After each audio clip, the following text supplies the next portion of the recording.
I released my video talking about the Arcane Season 2 trailer, and y'all had opinions, so let's talk about them. We're talking about Season 2 here, so obviously, spoiler alert. First and foremost, I had everyone and their mother coming out to tell me that I was wrong about this statue, that this statue was actually the Chem Baron and not Jinx. There were people coming out of seclusion for years. They hadn't been in touch with humanity. They were in the comment section. I'm pretty sure even my dead grandma came back to life to tell me that I messed this one up. And you know what?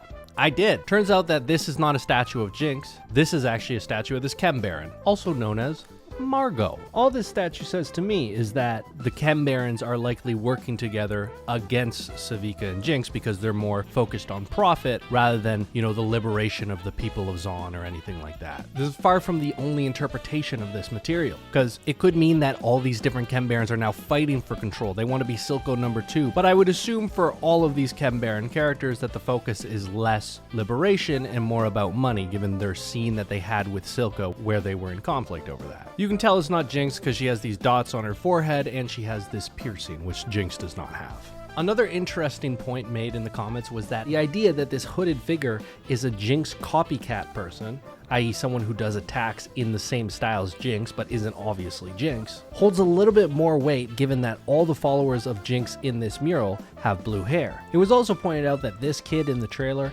has blue hair, so it would make sense if Jinx was working with a team of kids to get close to guards, drop some explosives, and, sow a little chaos.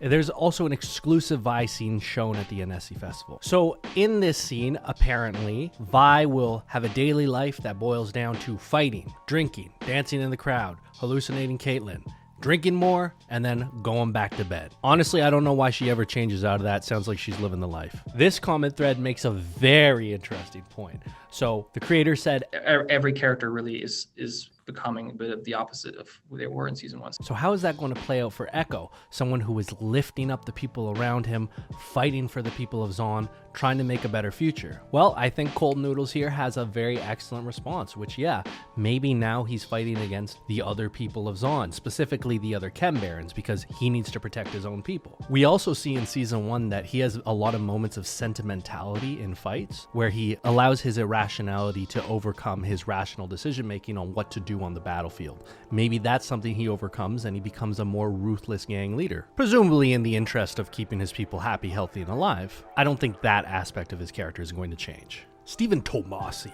pointed out that Vi's goggles probably aren't actually exactly Clagger's, because Clagger's goggles, as we see in the dinner scene, are actually cracked.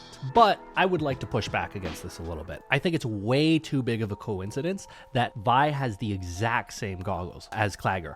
That either means that she just happened to find the exact same pair or it's standard issue around there, or more likely, and what would make a lot more sense for her character, is if she got the goggles fixed up and that her wearing them is indicative of her loss of Clagger and her personal connection to this fight that she's in. Arantur pointed out that Kate's early arc is probably going to involve her going from very compassionate to very cold, because every character is the opposite of who they were in season 1, and that would kind of make sense for her character. But I think I would interpret this in a different way. I think the aspect of her character that is especially going to change is her being very by the book. In season 1, we can see she's kind of doing whatever she wants. She wants to make the world a better place, but she's not really going to follow any procedures to do that. She's going to go off on this crazy adventure with an Undercity person that, what enforcer in their right mind would ever do this? But in season 2, if she's the leader of the enforcers, it would make sense if she was very by the book. And maybe she is also a lot more cold and calculated, and possibly even vengeful. In other trailer languages like German and Hungarian, the trailer apparently has Ambessa stating, "We will avenge your mother."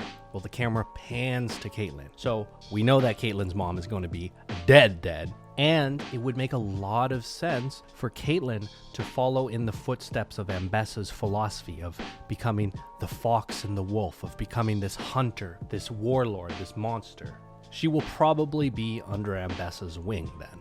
Her being the opposite of season 1 could play out in so many different ways, and it's going to be very interesting to see how that works. Also, supposedly, Ambessa says that only half the people on the council are dead, meaning that not everyone here is going to die. Who will survive? What will be their arcs? Please let me know down in the comments below. I'm super interested to hear more of your theories. Even if I don't talk in the comments, I read every single one. Like and subscribe. Bye-bye.